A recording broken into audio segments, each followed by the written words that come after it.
анда куттуктоо үчүн сөздү Ош шаарынын мэри Сарыбашев Талайбек Насипбековичке беребиз. Илимдүү, билимдүү балдар чыксын. Эли жерине, мамлекетке кызмат кылган бактылуу балдар болуп чыксын.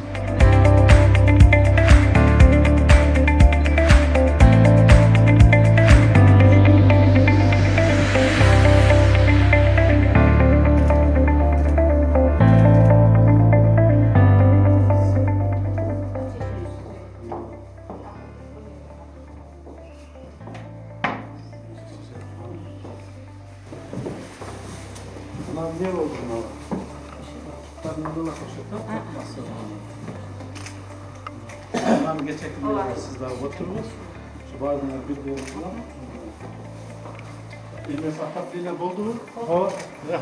Жақсы mı? Garantya mı? Жақсы, о, жақсы. Kıştası da. О, Elektriski. бар. Bunu da alacak da. Жақсы. Sular çıktı. Tamam var.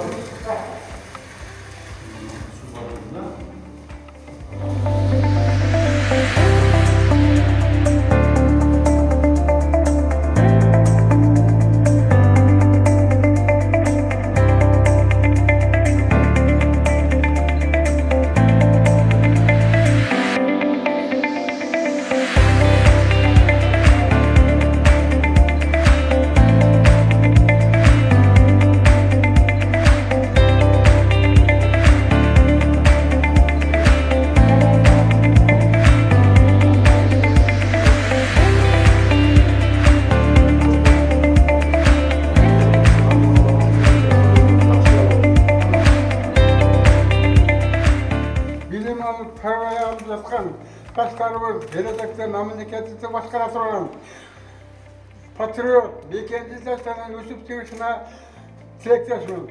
Oşanda da oşal ösken baldarımız, elimizde hizmet kılgan başlardan bolup ösünü, sizin çoğun emgeğine gerek. Oşandıktan her biri balağa, tıkandık mı?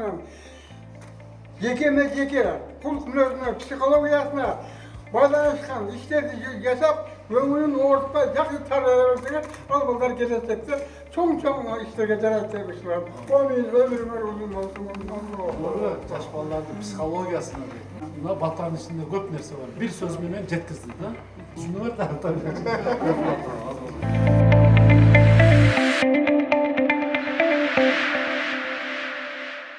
Саламатсыздарбы, урматтуу бүгүнкү салтанаттын катышчылары, урматтуу аталар, апалар, агалар, эже, карындаштар. Бүгүн ушул жакшы күнү сиздер менен жолугуп турганыма кубанычтамын. Бир жыл мурун ушул август айында ушу Курманжандатка аймактык башкармалыгында аксакалдардын катчуусу менен жакшы ниет кылып, тилек кылып, ушу балдар үчүн ушу бала бакчанын пайдаланууна капсула салдык эле. Бүгүн Кудайга шүгүр, насип экен, кайрадан ушул бала бакча бүтүп, ачылыш аземинде дагы сиздер менен жолугуп отурабыз. Бүгүн ушул аймакта жакшы сүйүнүчтүү күн. Мен каалайт элем, ушул аймакта, Ош шаарыбызда дайыма ушундай кубанычтуу, сүйүнүчтүү күндөр болсун. Сиздер менен биз дайыма жакшылыктарда гана жолугайлы, ушундай ачылыштарда гана жолугайлы. Биз ушу 2 жыл мурун жаңы шайланганда Ош шаарында бала бакчанын бала менен камсыз болушу 40%дан 44%га чейин экен. Ошондо бизге дагы ушул талаптар коюлган эл тарабынан, жергиликтүү кеңештин депутаттары тарабынан, шаардык кеңештин ушу балдардын бала бакча менен камсыз болушун кандай кыласыз? Анан биз убада бергенбиз, жылда 2-ден 3-төн бала бакчаны куруп, шаарда ушу келечек ээлерине жакшы шарттарды түзүп беребиз деп убада берген элек. Мына өзүңүздөр күбө болгондой 2 жылдын ичинде биз шаар боюнча 5 бала бакча баштадык. Кече бүгүн ушул 2 бала бакчаны ачып атабыз. Кече биринчисин Амир Темур кичи шарчасында, Онадырда. Ал жерде дагы 100 орунду бала бакчаны ачып тапшырдык. Бүгүн дагы мына ушул 120 орунду атына заты жарашкан экен, жакшынакай болуп Балажан бала бакчасын ачып берип тапшырып атабыз. Илимдүү, билимдүү балдар чыксын, эли жерине, мамлекетке кызмат кылган бактылуу балдар болуп чыксын. Ушулардын бактысына сиздер дайыма бөлөнүп жүрүңүздөр. Эч качан жамандык көрбөсүн. Сиздерди дагы Кудайым колдосун. Үй бүлөңүздөрдө дайыма жакшылыктар болсун. Мына быйыл оор жыл болду, кыйын жыл болду көрдүңүздөр. Канча деген адамдарыбыз ооруп, канча деген жакындарыбыздан айрылып, ушул пандемияда көп жоготуулар болду. Эми мындан ары эч качан Кыргызстаныбызда, Ош шаарыбызда, жалпы эле дүйнө жүзүндө мындай апааттар болбосун.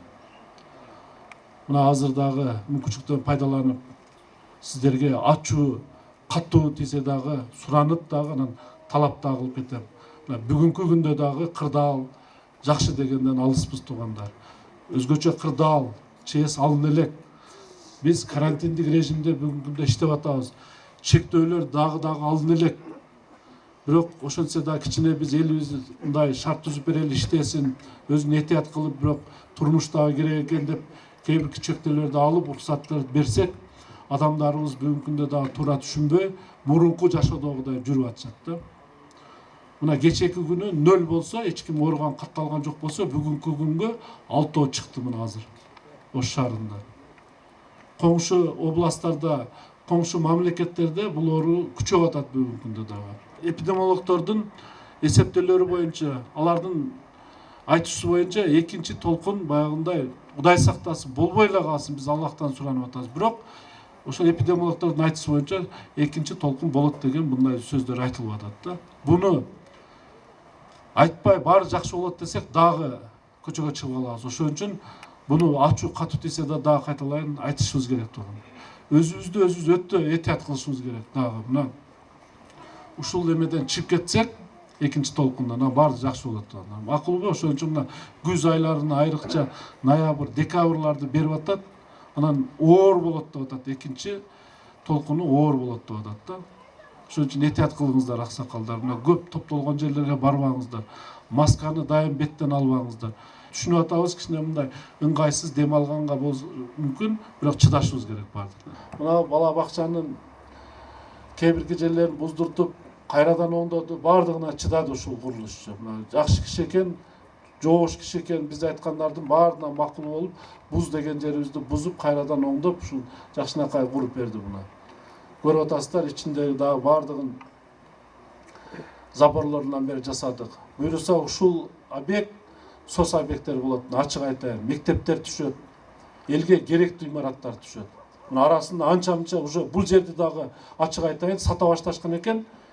Бирөөгө 5 соттук. Азыр аны сотко бердик, кайтарабыз аны дагы. Азыр унчукпай мындай бала бакчаларды, сос объектилерди салдырып жүрбөсөк, бир чекеден бир күнү Кудайдан коркпогон бирөө буну дагы сатып жок кылмак да. Мына азыр кайтардык элге. Азыр бир план берилип кеткен экен, аны дагы азыр айттык, сотко берип тез жокко чыгаргыла деп.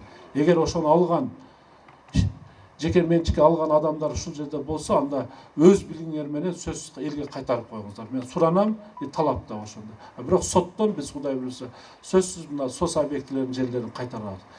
Ачык айтайын, аябай оор болот. Больницанын ичиндеги жерлерди берилип кеткен экен. Мектептердин ичиндеги площадкалар, балдар ойной турган жайларды сатып беришиптир. Мына ачык айтайын, алар кээ биркилери чоң кызматтарда жүргөндөр. Премьер-министр болгон адамдар ошолор сатып өздөрүнө менчиктештирген экен. Азыр бир чекеден ала баштадык, бардыгын элге кайтарып атабыз. Биз сөзсүз, мен шаар башчысы катары шаардан келгенде айтканмын, мына жетекчилерде турат, мен калпай. 1 квадрат метр жерге дагы кызыктар эмесмин, алып же болбосо менчиктештирип алайын деп. Сөзсүз элдики, бирок бардыгын элге кайтарып, ар бир жер элге кызмат кылат. Анан курулушчуга чоң рахмат. Ишиңерде ийгилик болсун. Анан ушул жерде келип, аксакалдар, кээ биркилер келип батасын берип атты, жакшы сөзүн айтып аттыңыздар. Кээ биркилери келип, мына көмөк көрсөтүп аттыңыздар. Элге баардыгына чоң ыраазычылык билдиребиз. Мына ушул жердин башчысы мына эжеке курулганда дайындаганбыз, өзү көзөмөл кылып, мына азыр келатканда ушунчалык кубандым. өздөрүнүн колдору менен мындай жакшынакай оңдошуптур. Мына карабайсыңарбы, кандай жаткан жерлерди бүт ушул коллектив өздөрү өз колдору менен жасап, мына шаардык билим берүү башкармаларынын башчысы эжеке өзү жардам бериптир оформленияларына. Чоң ыраазычылык билдиребиз. Мындан ары дагы ушул балдарды баягы ата-энелер дайым нааразы болот го. Бала бакчага акча салбайт деп. Азыр мына санариптештирүү жылы деп ушунун алкагында бүт бала бакчаларды электрондук кезек менен алып атабыз. Баягында акча берип эч ким албаш керек. Мына ачык айтайын, кадрларды биз дагы акча албай коюп атабыз да. Мен дагы акча бербей келдим мэр болуп. Ошон үчүн бардыгыбыз өзүбүздөн таза келгенден эл үчүн таза иштеп беришибиз керек. Мына азыр ачык айтайын, бардык электрондук кезек менен алып жакшы иштеп кылагым. 120 бала алынат, эми анча-мынча дагы кошсо баягында духиярсыны кылып туруп карап көрөбүз анда. Макулбу? Чоң ыраазычылык билдирем. Дагы бир жолу көңүл бурганыңыздарга чоң рахмат.